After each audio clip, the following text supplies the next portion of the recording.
तर अजितदादा पवार यांनी एक पाहणी दरम्यान असं वक्तव्य केलं, जातीपाती विसरून आर्थिक निकषाचा वर आरक्षण मिळावं, त्यामुळं जातीपातीचा भेद कमी होतो असं त्यांनी वक्तव्य केलं आणि विरोधक याच्यावर टीका पण करत आहे.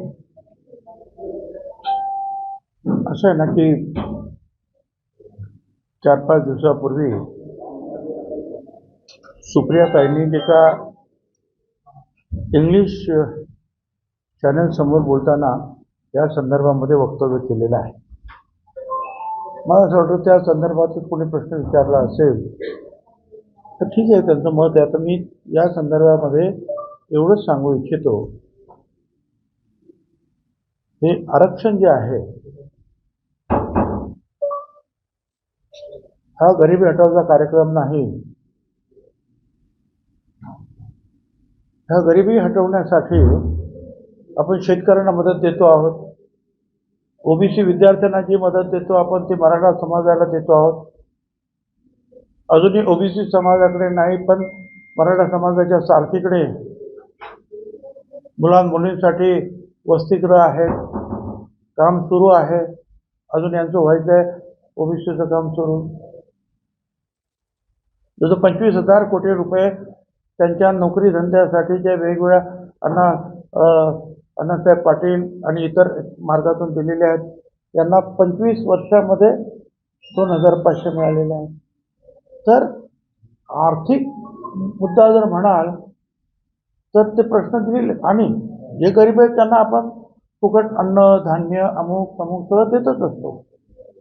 आरक्षणाचा बेस आणि मूळ जे आहे तो आर्थिक शिक्षण, त्याहीपेक्षा नंबर 1चा मुद्दा आहे ते सामाजिकरित्या मागास आहेत का. देश विदेशातील प्रत्येक घडामोडींचे लाईव्ह अपडेट मिळवण्यासाठी आता साम टीव्हीच्या सर्व सोशल मीडिया प्लॅटफॉर्मला लाईक, फॉलो आणि सबस्क्राईब करा. तसंच सर्व नोटिफिकेशनसाठी बेल आयकॉन प्रेस करायला विसरू नका. म्हणजे सामाजिकरित्या मागास आहे त्यांना आरक्षण मिळालं पाहिजे. बरं, हे आरक्षण तरी सुद्धा सगळ्यांना मिळतं का ओबीसीना? त्याला सुद्धा जे 8 लाख रुपयाचं जे आहे वार्षिक उत्पन्नाच्या खाली पाहिजे. आता त्याच्यापेक्षा जर खाली असेल आणि त्या माणसाला जर त्या कुटुंबामध्ये एक पैसाच येत नसेल, 1,000, 2,000, 3,000 रुपयामध्ये जर ते कुटुंब महिन्यात झालं तर पोरांना शिकवणारच नाही. हे जो 8 लाख रुपये उत्पन्न जे आहे ते सरकारी जे शिपाई आहेत त्यांच्यापर्यंत किमान त्यांची मुलं जाऊ शकतात. त्याच्यामुळे आर्थिक निकष त्याच्यावर आपण तो स्लॅब लावलेलाच आहे की 8 लाखाच्या खाली द्या म्हणून. आणि या संदर्भामध्ये हायकोर्टाने निर्णय दिलेले आहेत. 4 आयोगांकडे, देशमुख आयोग, खत्री आयोग,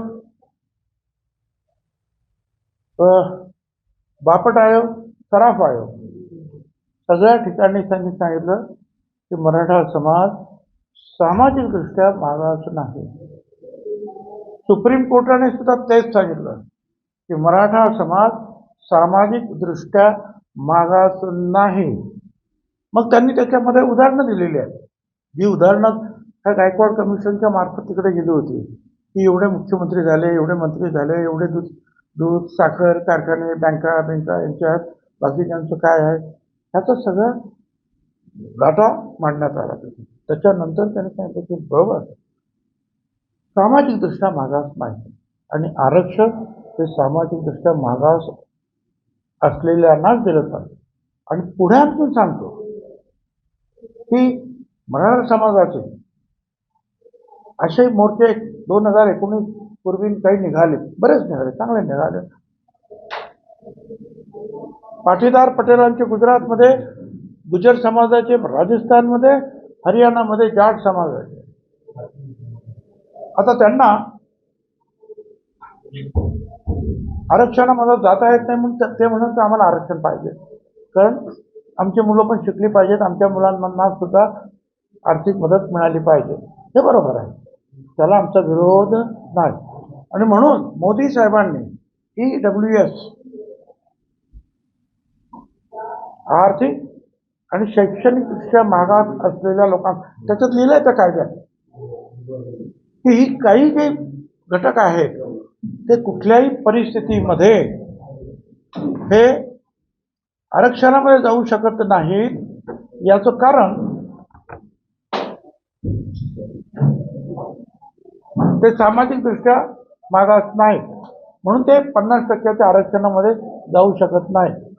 म्हणून अशा घटकांसाठी आम्ही EWS देतो आहोत की ज्याच्यामध्ये 10% आरक्षण तुम्हाला दिलेलं आहे, त्याच्यामध्ये सगळ्या गोष्टी तुम्हाला मिळतील.